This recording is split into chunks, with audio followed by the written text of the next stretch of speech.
பசிக்கடவுளே உண்மை கடவுள், உண்மை கடவுளே பசிக்கடவுள். பசி எடுத்ததா மகிழ்ச்சியாக உணவு சாப்பிடுங்கள்.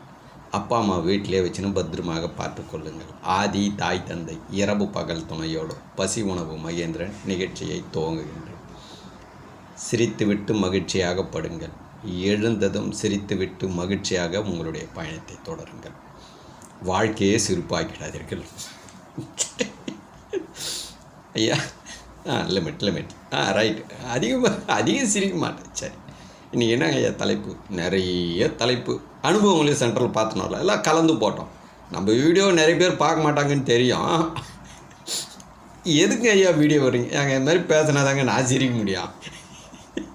புரியுதுங்களா? அதுக்காக நான் வீடியோ விட்டுங்கிறேன். நான் வேறு எதையோ பார்த்து வேறு எதனா பேசுகிறத கேட்டு சிரிக்கிறத விட நான் பேசுறதையே நான் கேட்டு சிரிப்பேன். கொஞ்ச நேரம் சிரிக்கணும்ல, நம்ம சீரியஸாக இருக்கக்கூடாதுல்ல.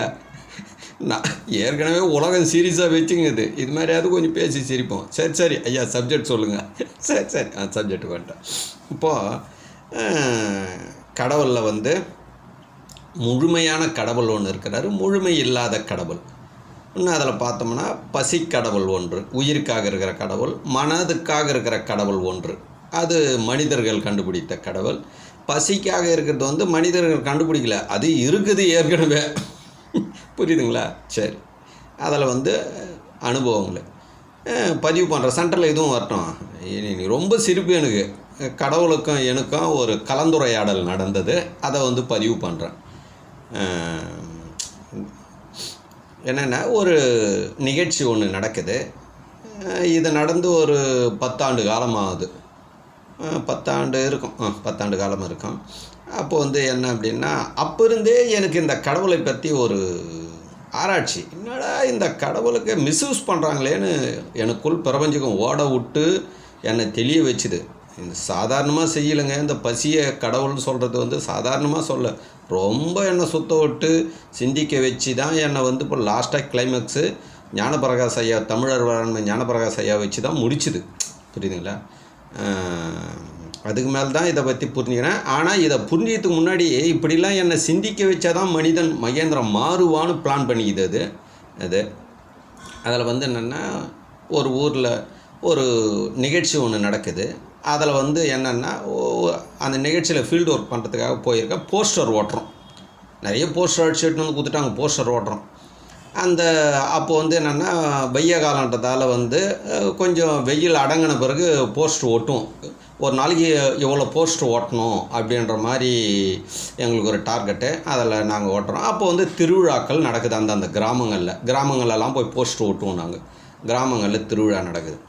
அப்போது ஒரு இடத்துல திருவிழா நடக்குது. புரியுதுங்களா? இங்கே தான் நீங்கள் கூர்ந்து கவனிக்கணும். அந்த திருவிழா நடக்கிற இடத்துல அந்த எல்லை வருது. அந்த சாமிக்கு பார்த்தோம்னா இருட்டாயிடுச்சு. புரியுதுங்களா? அப்போ சிரி லைட்டு இப்படி ஒன்று கிருகிருன்னு சுற்றுது, இப்படி ஒன்று கிருகிருன்னு சுற்றுது, இப்படி ஒன்று ஆளாலையாக போகுது, அப்படியே ஆளாலையே கீழே வருது. ஏகப்பட்ட பார்த்து அப்படியே பிரமிச்சு போனேன். சாமி, நீ கொடுத்து வச்ச ஆளு சாமி, நீ பார்த்தியா என்ன மாதிரி மகிழ்ச்சியாக இருப்பார், உனக்கு என்ன மாதிரி மனுஷன் செஞ்சுக்கிறான்பா அப்படின்னு கொஞ்சம் நேரத்துக்கு முன்னாடி பார்த்து, சாமி நல்லாகிறியா சாமின்னு கேட்டேன். நான் அவரை என்ன கேட்டேன்? நல்லாகிறியா சாமின்னு கேட்டேன். சரி, இதை இப்படியே நிறுத்திக்குவோம், பாயிண்ட்டுக்கு வருவோம். நல்லாகிறியா சாமி, மகிழ்ச்சியாகிற சாமி, அது மட்டும் தெரியுது எனக்கு அப்படின்னு சொன்னேன். சரி, என்ன பண்ணேன், அந்த எல்லை முடியுது. இது உங்கள் ஊர்லேயே நிறைய நடக்கும், நீங்களே இப்போ சிந்திப்பீங்க. அந்த எல்லை வந்தது, இப்படி ஒரு தெரு போது இப்படி எப்பவுமே இது சண்டை நடக்கும் போல இது எனக்கு தெரியாது. புரியுங்களா? அந்த எல்லை வந்ததும் இந்த தெருவுக்கு போகணுமா ஃபஸ்ட்டு சாமி, இந்த தெருவுக்கு போகணுமா அப்படின்றதுல அந்த வாக்குவாதம் நடந்துன்னு இருந்தது பாருங்கள். டக்குன்னு சண்டையாகி போச்சு. சண்டே ஆனதான் இவன் போய் இவன் 2 கொம்பு வேணுமா, இவன் 2 கொம்பு வேணும் தான் 2 பேரும் அடிச்சுக்கின்னு சண்டையாகி போச்சு. சண்டே ஆனதான் அதில் நிறைய பேர் சரக்கு போட்டுக்கிறாங்க. ஒருத்தர் சரக்கு போட்டான், கட்டை ஏற்று மேலே விட்டான் சாமி மேலே. புரியுதுங்களா? அங்கே போய் அடித்து சீரி லைட்லாம் பல்புலாம் இருந்தது பாரு, அதெல்லாம் உடஞ்சி இருட்டாகி போச்சு. அப்புறம் பார்த்தேன், என்னடா இப்போ தான் நம்ம சாமியை சாமி நல்லா சந்தோஷமாகிற சாமின்னு இப்போ தான் ஒரு 5 நிமிஷத்துக்கு முன்னாடி சொன்னால், அதிகாட்டி 5 நிமிஷத்தில் இப்படி ஆகி போச்சுன்னு. உடனே ஃபீஸ்லாம் எகிரி இருட்டாகி போச்சு. உடனே அப்போ தான் சாமி சொன்னார், என்ன சாமி கொஞ்சம் நேரத்துக்கு முன்னாடி இப்படி இருந்தே இப்போ இப்படி. ஏய் மகேந்திரா, இப்போது அது புரியுதாடா?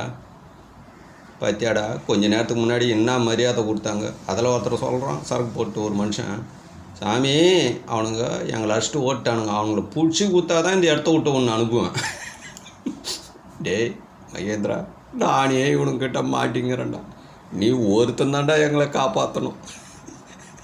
நான் புரியுதா என்ன?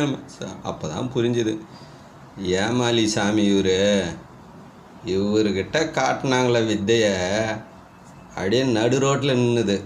புரியுதுங்களா? எடுக்க விடாமல் சண்டை பெருசாச்சு. இந்த சாமி ஏமாலி சாமி இவங்களுடைய பவர் இங்கே காமிச்சாங்கல்ல, நம்ம பசி சாமிக்கிட்ட காட்ட சொல்லுங்களேன் பார்க்கலாம். ஐசி வார்டில் அட்மிட் பண்ணிவிடும். இவர் பார்த்தாருன்னா உலகத்தையே மிரட்டுவார். இவர் பெரிய அப்படியே இவங்க கண்டுபிடிச்ச கடவுளை உலகத்துலேயே மிரட்டுவாங்க, அறிவை வச்சுன்னு செயல்படுவாங்க. நம்ம சாமிக்கிறார் பாரு, இவர் உலகத்தையே மிரட்டுவார். நம்ம பஜிசாமி உலகத்தில் இருக்கிறவங்க அத்தனை பேரையும் மிரட்டும், அவரையும் மிரட்டும், எல்லாரையும் மிரட்டும். இவங்க மனுஷன் கண்டுபிடிச்ச சாமிக்கு பயப்படுறாங்களோ இல்லையோ, நம்ம உண்மை சாமின்னுக்கிறார் பசிசாமி, எல்லாரையும் மிரட்டும். கை வைக்க முடியாது. அவங்க உடம்புக்குள்ளுக்கிற பசிக்கிட்ட ஏதாவது பசி எடுக்குது, பசிசாமி 6 மாதத்துக்கு சோறு போட மாட்டேன்னு சொல்லி பாரு, 10 நாளைக்கு சோறு போடாமல் இப்போ நீங்கள் பண்ணி பாருங்களேன், உங்களை என்ன பண்ணுதுன்னு பாருங்கள் உங்கள் உடம்புக்குள்ளே இருக்கிற பசிசாமி. ஏமாலி சாமி ஏமாத்திட்டீங்க பாவம். அவர் நானே இவன்கிட்ட மாட்டிங்கிறேன்டா, காப்பாற்றுறா, இந்த பசிசாமி தான் உண்மை சாமின்னு சொல்லிக்கிறோன்னு. அப்போவே நான் வாக்குறுதி, அப்போவே ஒரு தெளிவுக்கு வந்தேன் நான். ஓ, ஏதோ ஒன்று நம்மளை புரிய வைக்கிது இந்த பிரபஞ்சம், புரிய வச்சா அதை தாங்க இந்த பசியும் உணவுமே ஒரு உயிருக்கும் முதல் கடவுள்ன்றதுக்கு வந்து அறிந்த பிறகு இன்றைக்கு அந்த தலைப்பு பேசுகிறேன். புரியுதுங்களா? உங்களுக்கும் பழஞ்சம் ஏதாவது உங்கள் சாமிக்கிட்ட சட்டம் பேசுகிறீங்களே எல்லோரும், பசி சாமிக்கிட்ட கொஞ்சம் சட்டம் பேசுங்களா. உலகத்தையே மிரட்டுறீங்களே அவ்வளோதான். அதில் ஒருத்தர் சொல்கிறாரு, பல இடத்துல நான் பார்த்துருக்கேன், கோவிலும் இருக்காது கடவுளும் இருக்காது, எப்படி மிரட்டுறாரு. ஏதோ புறம்போக்கில் இடத்த மடைக்கிறாங்க, கட்டிடுறாங்க, ஒரு பிரச்சனைகள் வளருது, வரும்பொழுது அந்த இடத்துல ஆளுக்கு மிரட்டுறாங்க. நானே எவ்வளோ பார்த்துருக்கேன். புரியுதுங்களா? இதெல்லாம் மிரட்டுறீங்களே, உங்கள் உடம்புக்குள்ள இருக்கிற பசி கடவுளை கொஞ்சம் மிரட்டுங்களா பார்க்கலாம். 800 கோடி பேரையும் சைலண்ட்டாக வச்சுங்குது, எல்லா ஜீவராசிகளையும் சைலண்ட்டாக வச்சுக்குது, எல்லா கோள்களையும் சைலண்ட்டாக வச்சுங்குது. பிரபஞ்சகமே பசியும் உணவும் இதுவே முதல் கடவுள். புரியுங்களா? உங்கள் கடவுள்கிட்ட வந்து நீங்கள் தகராறு பண்ணலாம், பிரச்சனை பண்ணலாம், அப்படியே அடங்கி ஒடுங்கி இருப்பாங்க. அப்போது ஆழ்ந்து சிந்திக்கிறேன். இப்போ சிந்தனை வந்து அதனால் இந்த வீடியோ பேசுகிறேன். பசி கடவுள்கிட்ட உங்களை மிரட்டுறதுக்கு உங்களுக்குள்ளவே கடவுள் இருக்குது பற்றியா? நீங்கள் வெளியிற எல்லாம் மிரட்டுறீங்களா, உள்ளகிற கடவுளை கொஞ்சம் மிரட்டுங்களா பார்க்கலாம். பசி கடவுளை என்னால் முடியாதுப்பா, நான் ஒத்துக்குவேன். பசி சாமி நீ என்னால் முடியாது, நீங்கள் என்ன மிரட்டி பாருங்கள், என்ன பண்ணுறாருன்னு மட்டும் பாருங்கள். உடனடியாக ஆற்றல் பற்றாக்குறை ஆகி நோயை முத்த விட்ருவார் உடம்புல. ஹாஸ்பிட்டல் தான் முடிஞ்சது கதை. மருந்து மாத்திரை தான் வாழ்நாள் முழுதும். சிந்திங்க. ஆனால் இந்த வீடியோ யாருக்கும் அனுப்ப மாட்டீங்க, அது எனக்கே தெரியும். இதை நானே பார்ப்பேன், சிரிப்பேன். ஆனால் 4 பேர் இருக்கிறாங்க நல்லவங்க, அவங்க சிரிப்பாங்க இதை பார்த்துட்டு. புரியுதுங்களா? அதனால் ஆழ்ந்து சிந்திங்க. இப்படியும் வரும். புரியுங்களா? எனக்கு போர் அடிக்கும் போது இந்த வீடியோ தான் பார்த்துன்னு போய் எனக்கு போட்டு விட்டு நான் பாட்டு வேலை செஞ்சு சிரிச்சுனே இருப்பேன். புரியுதுங்களா? நீங்களா சீரியஸாக இருக்கிறாளுங்க. நீ என்ன பண்ணாலும் சரி, உலகத்தில் உண்மை கடவுள்கிட்ட நீ ஒன்றுமே பண்ண முடியாது. ஏமாலி கடவுள்கிட்ட தான் நீ எல்லாத்தையும் காட்டி சட்டம் பேசுங்க, எல்லாத்தையும் பேசுங்க, என்ன வேணாலும் பண்ணுவீங்க நீங்கள். புரியுதுங்களா? உண்மைக்கிட்ட ஒன்றும் பண்ண முடியாது. சைலண்ட் ஆகிடும் பசி. ஆழ்ந்து சிந்திங்க. முடிந்தால் ஒரு 2 பேருக்கு சொல்லிக் கொடுங்க. இல்லைங்க நாங்கள் யாருக்கும் சொல்லிக் கொடுங்க, அப்படியே வாழுங்க, அப்படியே வாழுங்க. உங்கள் பசியும் உங்கள் உணவும் உங்களை பார்த்துக்கும். புரியுதுங்களா? நன்றி, மகிழ்ச்சி.